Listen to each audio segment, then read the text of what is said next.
पाकिस्तान ने बगराम में अपना हदफ हासिल कर लिया। कलदम टीटीपी की क़यादत हमारे हवाले की जाए। पाकिस्तान का अफगानिस्तान से 2 टोक मुतालबा। खैबर पख्तूनख्वा के सहाफ़ियों की ऑपरेशन गज़ब लिल हक पर ISPR में अहम नशिस्त। बताया गया बगराम में अफगान तालिबान के एम्यूनेशन सपोर्ट का इंफ्रास्ट्रक्चर तबाह कर दिया। अहदाफ के हुसूल तक अफगानिस्तान में कार्रवाई करते रहेंगे।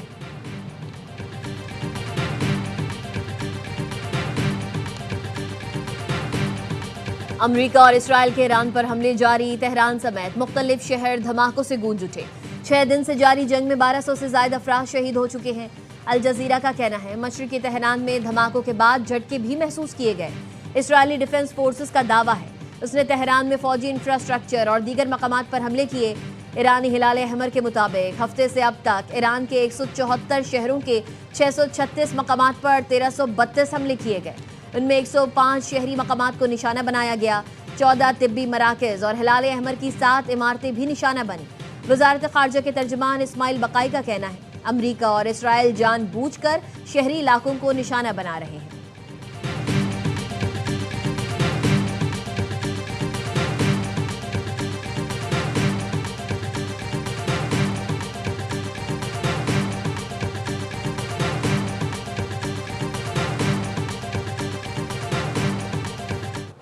पासदारान इनकलाब का खलीज में अमरीकी ऑयल टैंकर को निशाना बनाने का दावा। ईरानी मीडिया के मुताबिक बहरिया ने कामयाबी के साथ अमरीकी टैंकर को हदफ बनाया। पासदारान इनकलाब का कहना है इसराइल और हामी यूरोपीय जहाज़ों को खलीज से नहीं गुजरने देंगे। ईरान के इसराइल पर भी मिसाइल हमले जारी। पासदारान इनकलाब के मुताबिक कुवैत, बहरीन और मुत्तहिदा अरब अमारात पे अमरीका के बेस फौजी तनसीबात को निशाना बनाकर शदीद नुकसान पहुंचाया गया।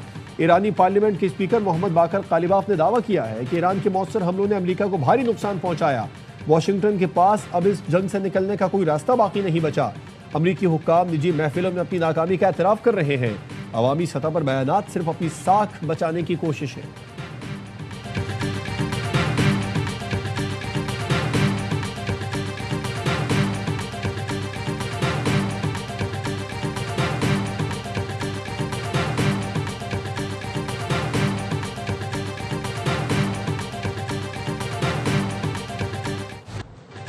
ईरान पर कुर्दों ने जमीनी हमला शुरू कर दिया। इसराइली मीडिया का दावा कुर्द अस्करियत पसंद शुमाल मगरबी ईरान में जमीनी कार्रवाई कर रहे हैं।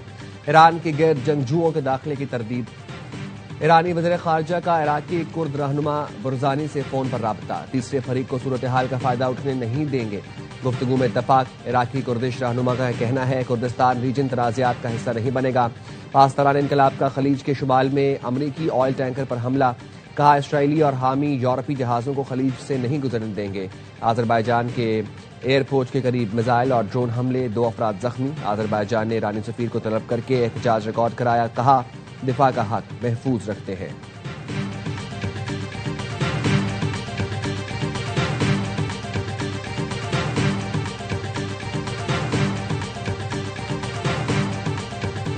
अमरीका जो कर रहा है उसे इस पर पछतावा होगा। ईरानी वजीर खारजा अब्बास इराक्ची का बहरी जहाज को निशाना बनाने पर रद्द-ए-अमल।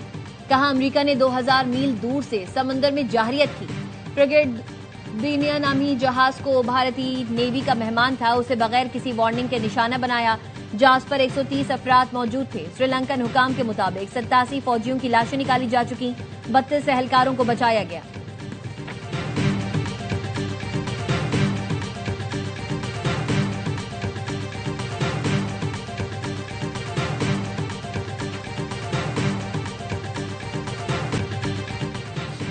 पाकिस्तान का भारत और कनाडा के दरमियान यूरेनियम फराहमी और जौहरी रिएक्टर टेक्नोलॉजी ताउन पर इजहार तशवीश। तर्जुमान दफ्तर खारजा का कहना है मुआहिदा सिविल जौहरी ताउन के मैदान में एक और मखसूस इस्तिस्ना की मिसाल है। भारत ने तमाम सिविल जौहरी तनसीबात IAEA की निगरानी में नहीं दी। भारत की मुतादिद जौहरी तनसीबात अब भी बैनुल अक़वामी मुआयने से बाहर है। बैरूनी यूरेनियम फराहमी से भारत के मकामी ज़खायर फौजी मकासद के लिए दस्तयाब हो सकते हैं। इससे जनूबी एशिया में स्ट्रेटेजिक तवाज़ुन मजीद मुतासिर होने का खदशा है। सिविल जौहरी ताउन गैर इम्तियाजी और मयार पर मबनी तरीक़ाकार के तहत होना चाहिए।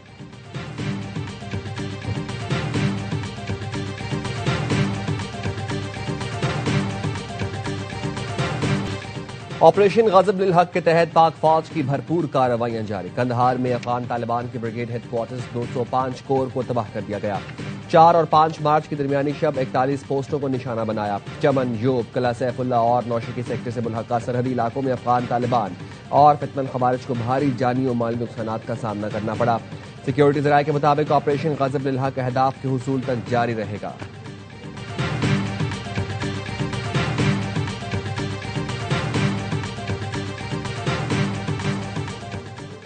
अबुधाबी एयरपोर्ट पर महदूद फ्लाइट ऑपरेशन शुरू। एमिरेट्स और इत्तेहाद एयरवेज का महदूद ऑपरेशन जारी। मस्कत और रियाद से फंसे लोगों को निकालने के लिए फ्लाइट्स रवाना की जाएंगी।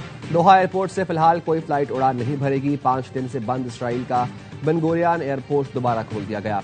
एथेंस से आने वाली परवाजें बैरून मुल्क फंसे इसराइलियों को वापस लेकर आई।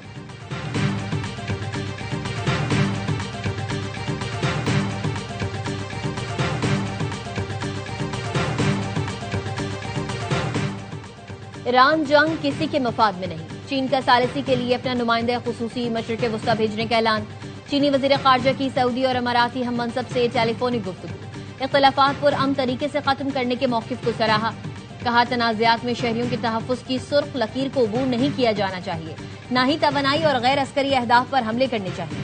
चीन ने डीजल और पेट्रोल की बरामदात आर्जी तौर पर रोकने की हिदायत जारी कर दी।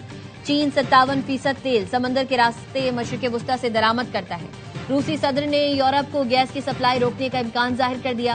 पुतिन ने कहा यूरोपीय यूनियन रूसी गैस और एलएनजी पर पाबंदी लगाना चाहती है। रूसी गैस और तेल पर पाबंदियां लगी तो रूस के लिए दीगर मंडियों का रुख करना फायदेमंद हो सकता है।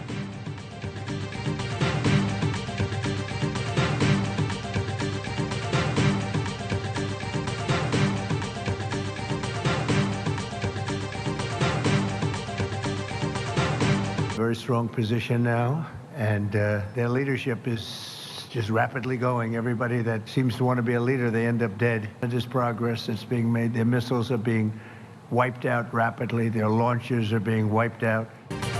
ईरान कंट्रोल से बाहर हो गया था, मजीद इंतजार नहीं कर सकते थे। हमला ना करते तो ईरान के पास 2 हफ्तों के अंदर जौहरी हथियार बन चुके होते। अमरीकी सदर ट्रंप का वाशिंगटन में गोलमेज कॉन्फ्रेंस से खिताब। कहा ईरान की क़यादत तेजी से खत्म हो रही है। ईरान में जो भी लीडर बनना चाहता है अंजाम मौत होती है। ईरान के खिलाफ जंग में हम बेहतरीन जा रहे हैं। अमरीकी सेनेट में ट्रंप के जंगी इख्तियारात महदूद करने की करारदाद मुस्तरद। अक्सरियत ने ईरान के खिलाफ फौजी मुहिम की हिमायत कर दी। बहस के दौरान अमरीकी मेरीन के साबिक एहलकार का एहतजाज। ग्रीन पार्टी के ब्रायन मैक ने कहा ये इसराइल की जंग है, अमेरिका को शामिल नहीं होना चाहिए। फलस्तीन की आज़ादी के नारे भी लगाए। पुलिस ने उन्हें ज़बरदस्ती कमरे से बाहर निकाल दिया।